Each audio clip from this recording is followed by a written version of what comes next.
That's the unfolding situation in Kagiso on the West Rand, where angry community members are still out on the street. They're angry over high levels of crime in the community. Earlier, they demolished structures belonging to illegal miners. One person we now know has been killed today.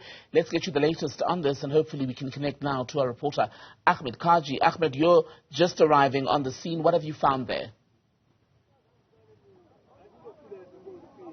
Typically, what has taken place over the last 10 minutes or so is the community went from the main road, which enters into the Seoul City Township. We've actually walked about 15 minutes in toward where the structures were destroyed this morning. My colleague Malungelo was here earlier this morning. You would just see those structures to the left of your screen. That's exactly where the initial burning was taking place. But in terms of what law enforcement has been doing, rubber bullets were fired earlier today to disperse some of the protesters and some of the angry residents.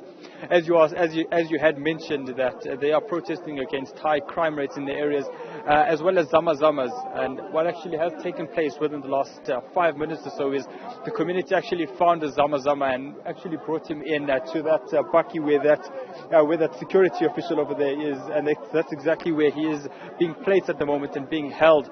What the community members do say is they take these illegal miners and then take them to the police station, but more often than not, they get released a few hours or a few days later as well.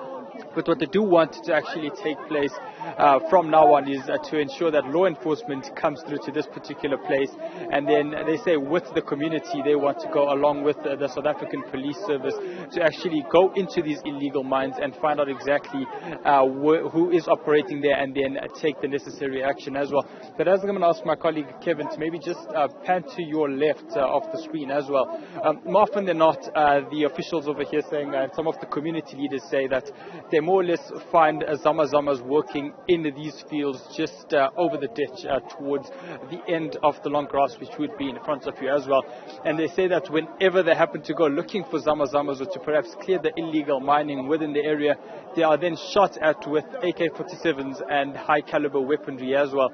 And that's some of the concerns that they have, is that what weapons are being used against them, and what exactly is the source of these high caliber weapons, as we normally do know when it comes to weapons such as AK-47s, R5 rifles. These are military grade weapons and wouldn't necessarily be found on the streets as well.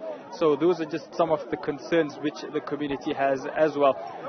But in terms of violence and the potential for it, many of the community members do have metal poles, sticks, knobkerries as well. And these are just some of the concerns that some of these that many may have when it comes to the safety of anyone who may be within this particular region and within this particular area today.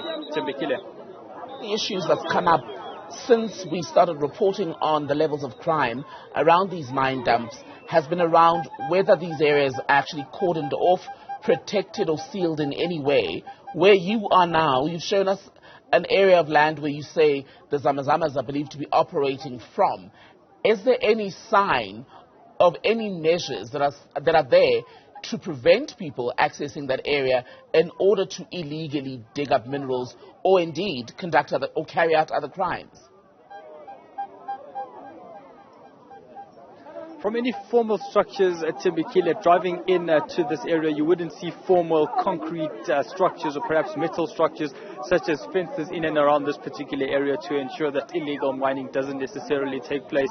So I guess from a logistical point of view and perhaps from a governance point of view, that may be one of the concerns that the community has. But in terms of the larger scheme of things, illegal mining may be one of the concerns and one of the grievances being raised by the community over here.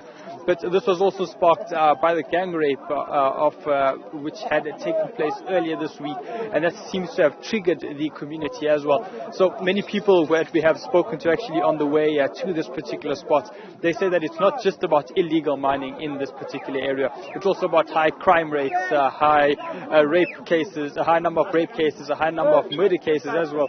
So there's major concerns when it comes through to this particular area as well. And this is one of the main community members who was actually discussing how things would be playing out for the cause of today as well.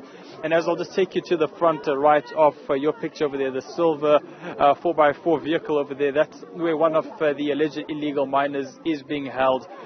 by the community. They brought him in a few moments ago as well. And a big part of what the community member is saying is let's ensure that law enforcement carries out their processes and that the law is followed.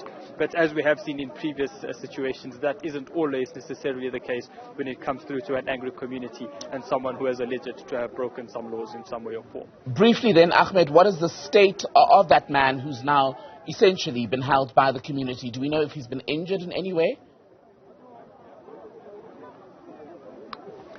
No visible injuries per se, at least at this particular moment. But as we know, things in this situations are very, very volatile, and one hopes that this doesn't really escalate to the detriment of the health of this particular individual.